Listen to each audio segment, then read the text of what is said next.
grande bendición. Yo siempre lo he dicho que en donde quiera que se predica, donde se invita a un servidor del Señor a exponer la palabra de Dios, es una grande bendición. En este momento, bueno, ya me presentó mi hermano Ricardo, el pastor de este lugar. Para los que no me conocen, soy el hermano Jaime Mendoza, pastor por la gracia de Dios.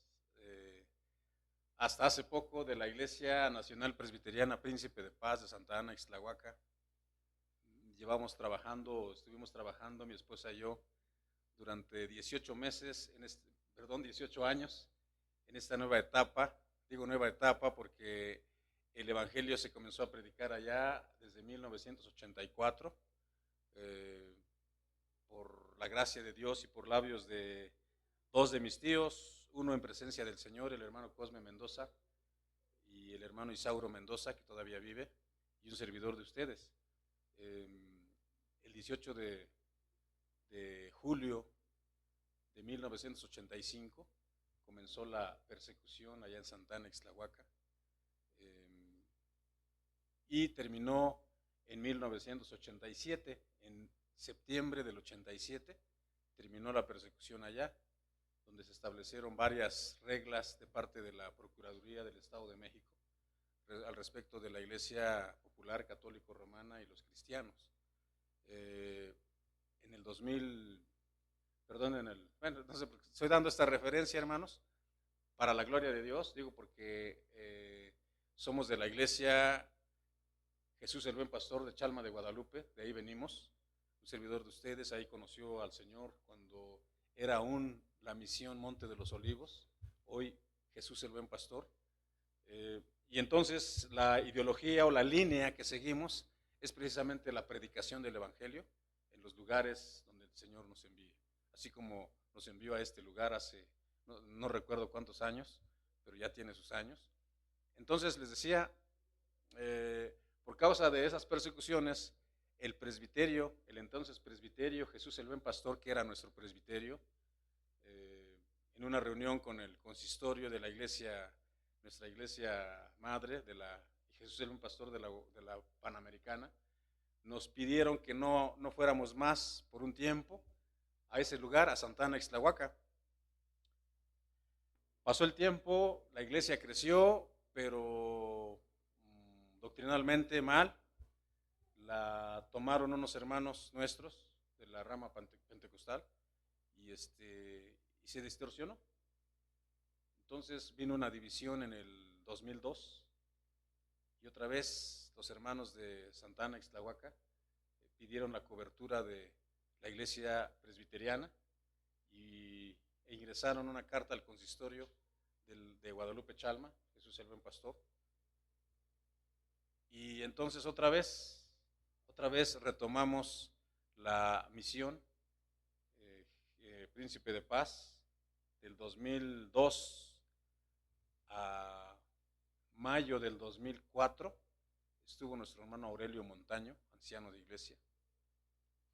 Y el 13 de septiembre del año 2004, un servidor de ustedes llegó a Santa Ana, Ixtlahuaca, y desde entonces, de 2004 a 2022, mayo 29 del 2022, nosotros nos fuimos de Príncipe de Paz, no porque nos hayan corrido, no porque tuviéramos problemas con nadie, sino que son 18 años.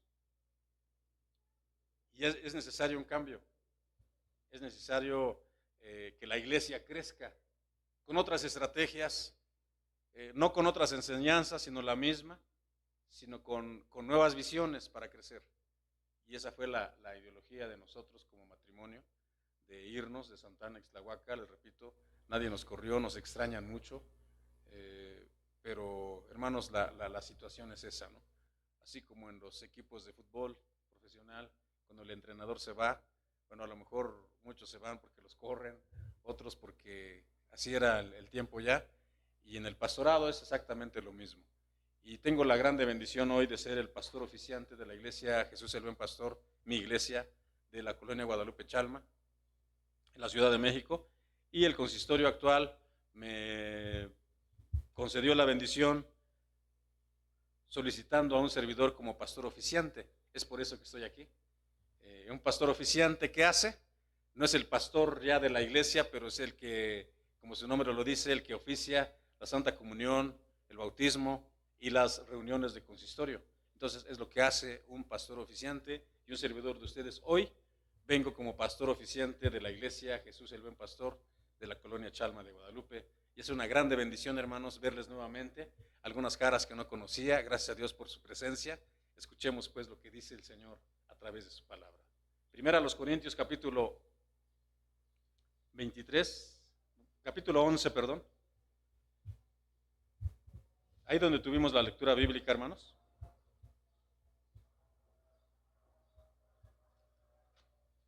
Y voy a dar lectura de los versos 23 al 26 solamente. Ustedes siguen con su vista. Dice así la palabra de Dios.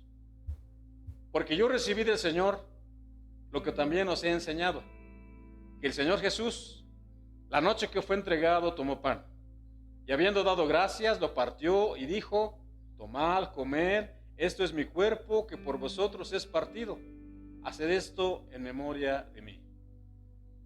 Asimismo, tomó también la copa después de haber cenado, diciendo: esta copa es el nuevo pacto en mi sangre. Haced esto todas las veces que la bebiereis en memoria de mí.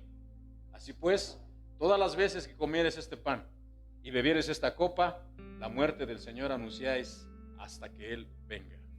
Padre, una vez más, en el nombre de Jesucristo, con todo temor y temblor nos acercamos hasta tu misma presencia para suplicarte bendición. Así como hemos sido bendecidos, Señor, en la alabanza, así como nos has permitido cantarte con todo nuestro corazón, expresar nuestra gratitud a ti a través de la alabanza, así de la misma manera, Señor, queremos rogarte por la exposición de tu palabra, porque sea la voz audible de tu Espíritu Santo hablando a nuestros corazones en esta hora. Padre, por favor, ten misericordia de nosotros, de mí, Señor, que al abrir mis labios solamente hable palabras que edifique a tu iglesia. Te lo ruego humildemente, en el nombre de Jesucristo, nuestro Salvador y Dios. Amén.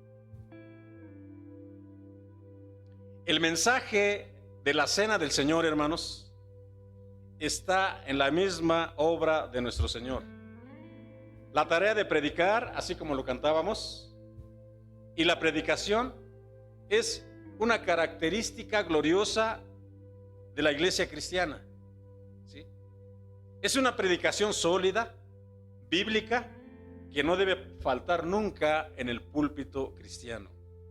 Dice una parte del pasaje: así que todas las veces que comieres este pan y bebieres esta copa, la muerte del Señor anunciáis hasta que Él venga. Este verbo anunciáis significa predicáis, o que prediquen, o predicación.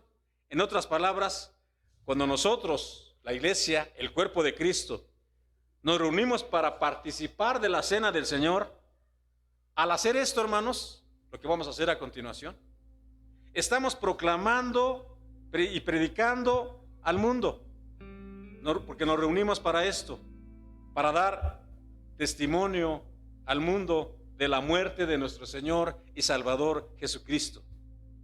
Por consiguiente, es un testimonio vivo también de su resurrección, y anunciamos también su segunda venida. Son tres cosas: anunciamos su muerte, proclamamos la resurrección y anunciamos su segunda venida. Tres cosas. Eso es lo que hacemos cuando participamos de la Santa Comunión.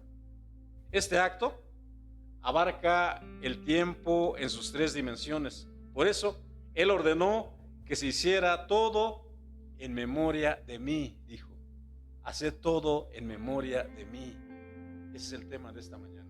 En memoria de mí. En primer lugar, se conmemora, como ya lo dije, hasta que Él venga. ¿Cuándo o durante cuánto tiempo hemos de permanecer así? Hemos de practicar, hemos de participar de la Santa Cena. Hemos de recordar, seguramente en algún estudio bíblico, se les ha explicado que la Santa Cena no es una institución que viene apenas de la era cristiana, que la vino a iniciar el Señor Jesucristo, no, sino que era un antiguo rito, era la Pascua, y fue instituida por el Señor, fue reemplazada por la Santa Comunión, la Santa Cena o la Eucaristía, como se conoce. Asimismo, el bautismo fue la que vino a tomar su lugar en lugar de la circuncisión que se hacía a los niños después de 8 días de nacidos.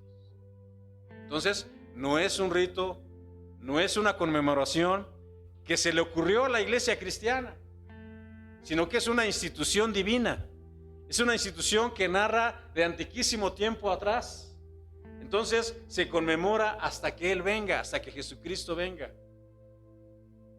El mismo Señor Jesucristo, cuando hace referencia de esto, le dice a sus discípulos: no tomaré más de este jugo de la vid hasta aquel día, cuando he de beberla con vosotros delante de mi Padre.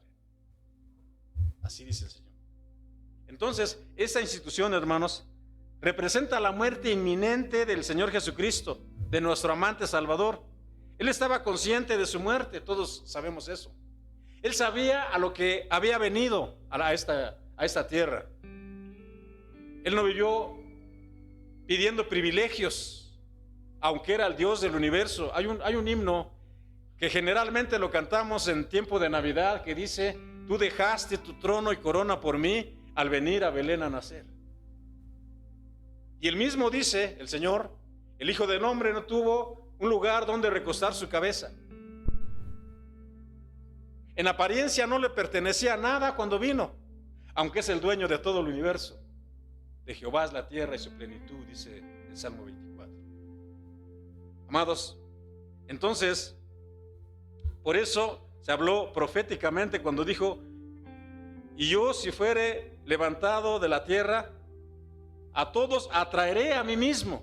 Nuevamente, dice en Juan capítulo 12, verso 23. Y también cuando le dijo a Nicodemo: y como Moisés levantó la serpiente en el desierto, así es necesario que el Hijo del Hombre sea levantado, para que todo aquel que en él cree no se pierda, mas tenga vida eterna.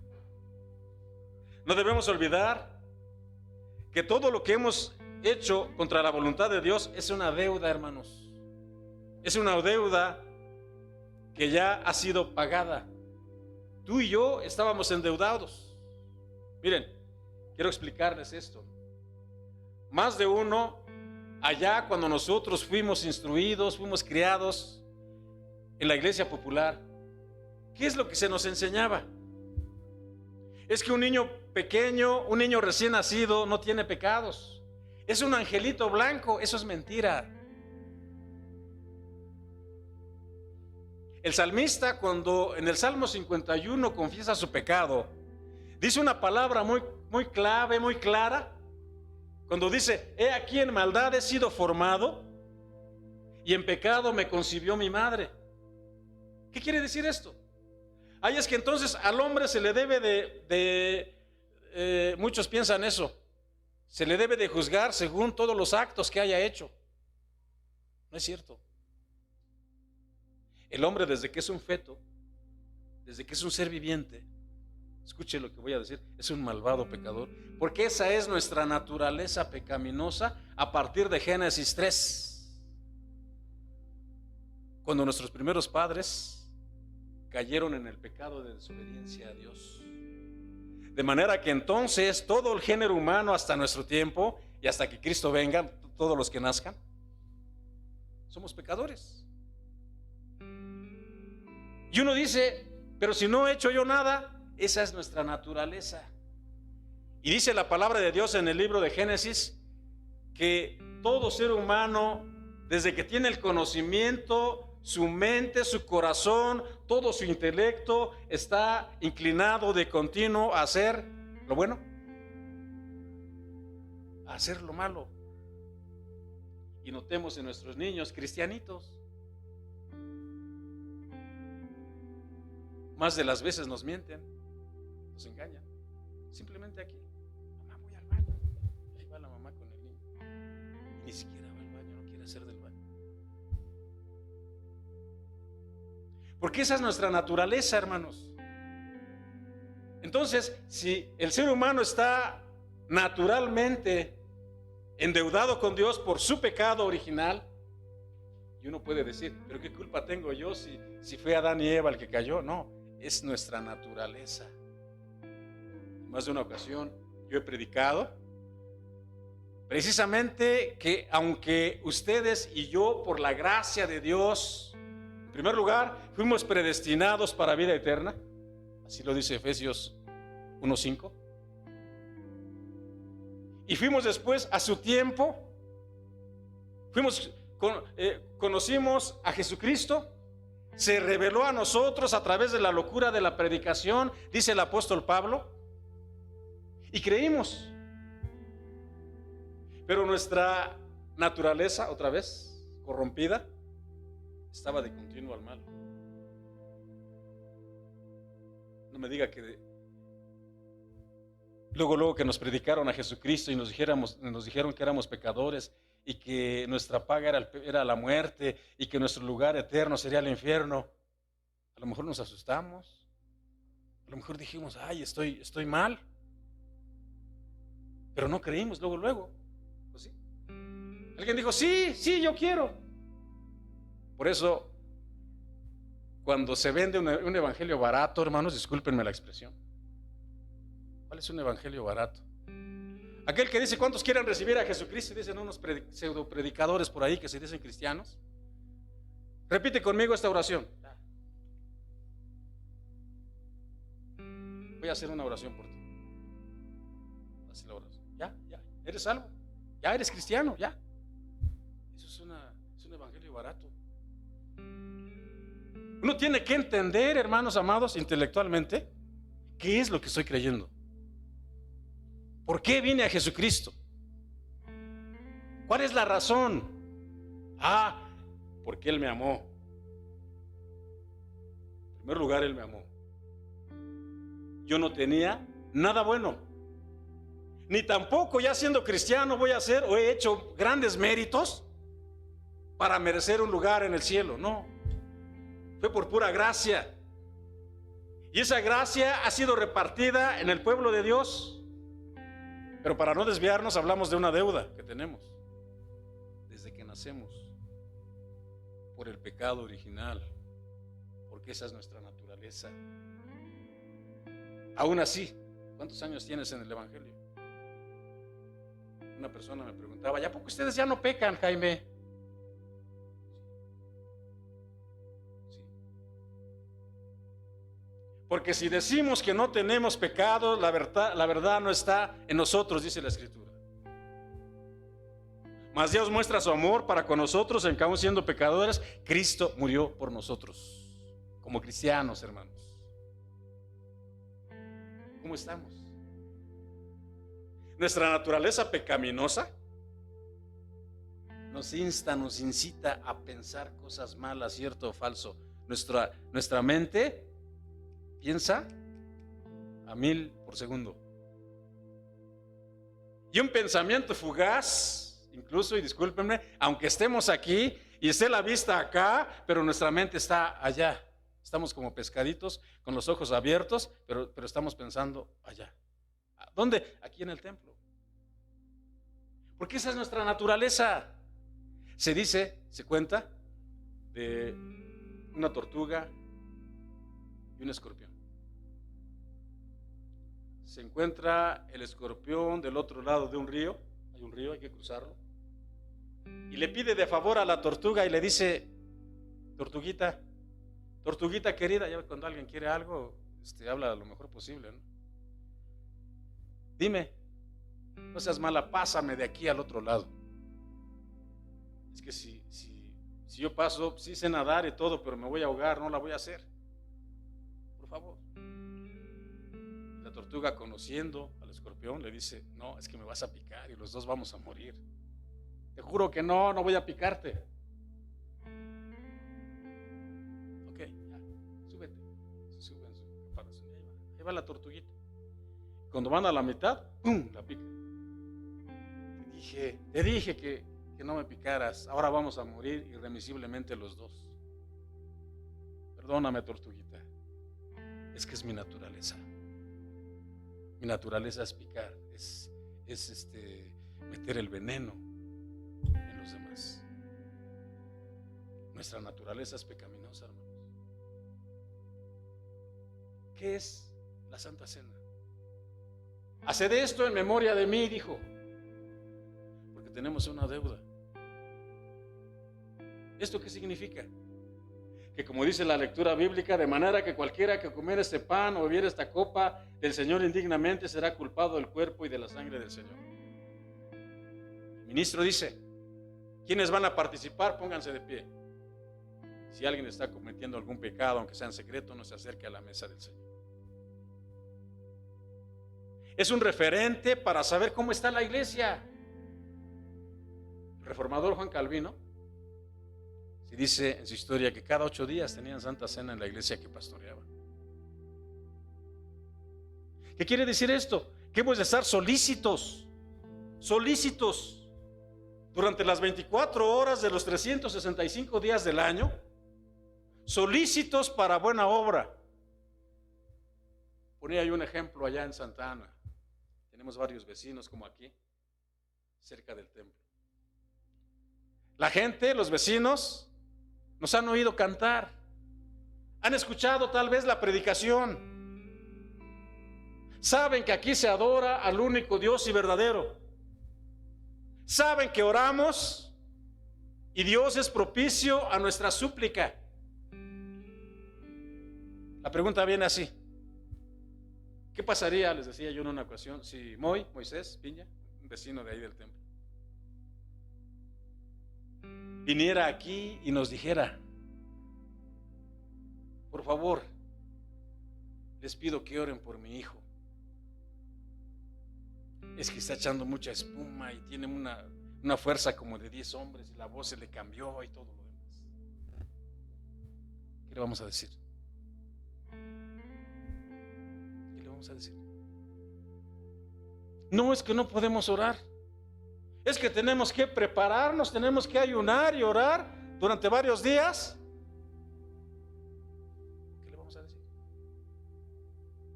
¿Se da cuenta? Por eso digo que hemos de estar solícitos. La deuda ya fue pagada.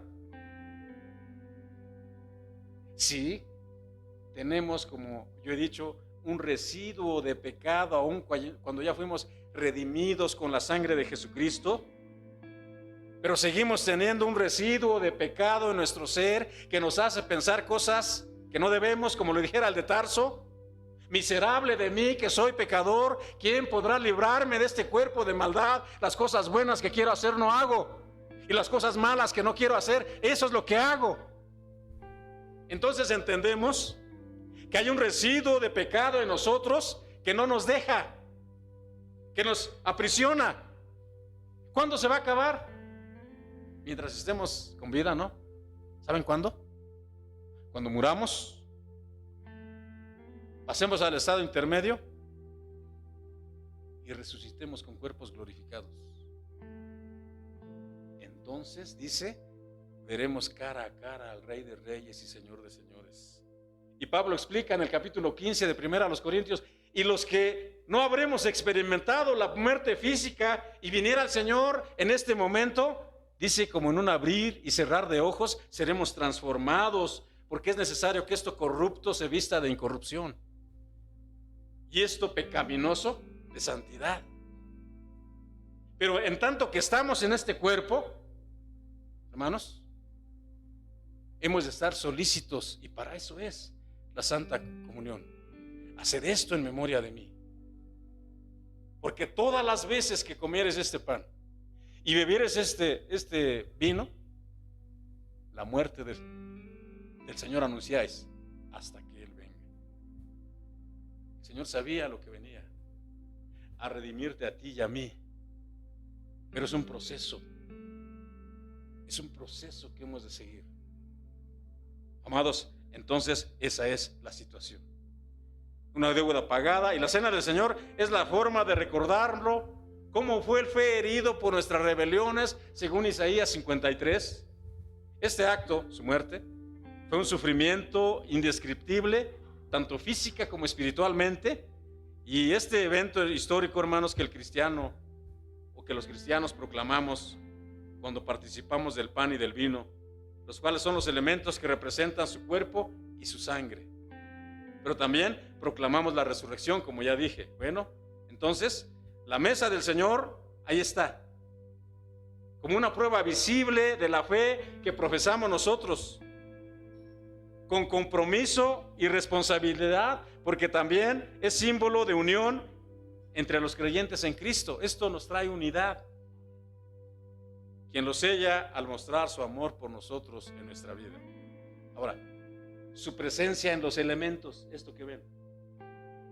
Quiero decirles algo, hermanos. En este acto, yo sé que usted ha participado más de una vez, desde que fue miembro en plena comunión, desde que fue bautizado. Y se ve, bueno, es muy sencillo,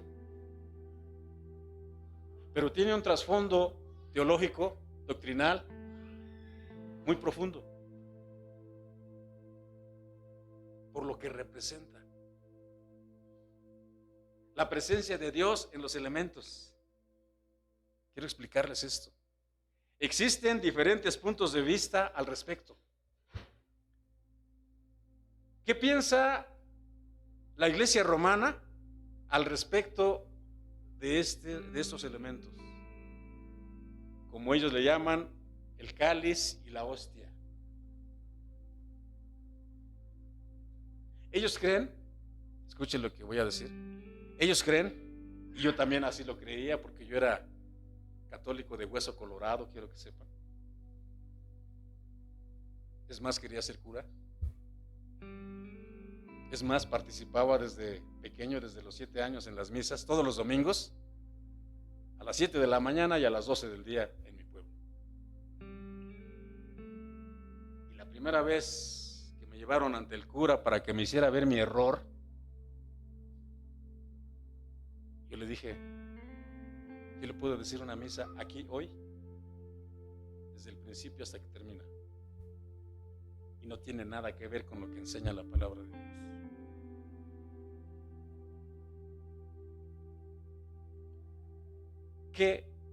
¿Qué cree la iglesia romana o romanista respecto de los elementos? Ellos creen en la transubstanciación. ¿Qué es la transubstanciación? La transubstanciación afirma que el cuerpo y la sangre de Cristo literalmente o de manera literal se transforman en la hostia y en el cáliz. Lo que vas a tomar es el cuerpo de Cristo. Por eso el cura, cuando van a comulgar, ¿qué dice? El cuerpo y la sangre de Cristo. Amén. Y abre uno la boca, ¿no? Bueno, ustedes a lo mejor no fueron, y qué bueno. Literalmente se transforma en el cuerpo y en la sangre de Cristo. Es decir, el comulgante come y bebe el cuerpo y la sangre de Cristo en ese momento. Punto de vista luterano. Creen en la consubstanciación. ¿En qué consiste esto? Consiste en afirmar que aunque el pan y el vino permanecen como tales, sin embargo la persona de Cristo está presente en los elementos, sobre, debajo, sobre o encima de ellos. Punto de vista reformado, cristiano. Nosotros creemos que el cuerpo y la sangre de Cristo no se encuentran ahí, corporal o carnalmente o literalmente, ni ahí, ni debajo, ni sobre los elementos. Sin embargo, el cuerpo y la sangre de Cristo están presentes espiritualmente al que lo recibe dignamente por el poder del Espíritu Santo. Es una señal. Así como el bautismo de infantes, así como el bautismo de adultos, es una señal, es un sello. Una manera de cómo testificar que he nacido de nuevo. Lo que el Señor le dijo a aquel hombre de 70 años, Nicodemo, es necesario que nazcas de nuevo. Como dije al principio, la circuncisión ya no existe, ahora es el bautismo. La Pascua fue sustituida por la Santa Comunión, a la Santa Cena, lo que vamos a hacer. Hermanos, es necesario. Es por eso, aunque debe ser así todos los domingos, cuando venimos a este lugar, hemos de venir con nuestros mejores trapitos, aunque sean los más corrientes. Yo he dicho, con nuestra camisita bien planchadita, nuestro pantaloncito sin doble raya, porque estamos en una fiesta espiritual. Y cuando participamos de la Santa Comunión, hermanos, ¿qué decir? Más aún, vamos a sentarnos a la mesa del Señor. Nos hace el favor de invitarnos.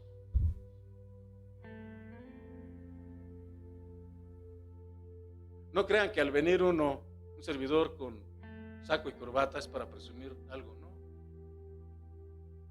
Es por la relevancia del momento, a quién le estoy sirviendo, a quién vengo a adorar.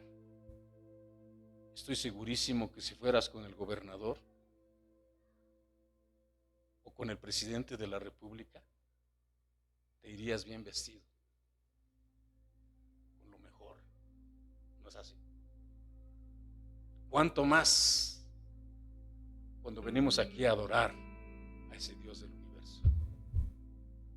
¿Cuánto más cuando nos hace el favor de invitarnos a su mesa para que participemos de la comunión? ¿Qué exige entonces?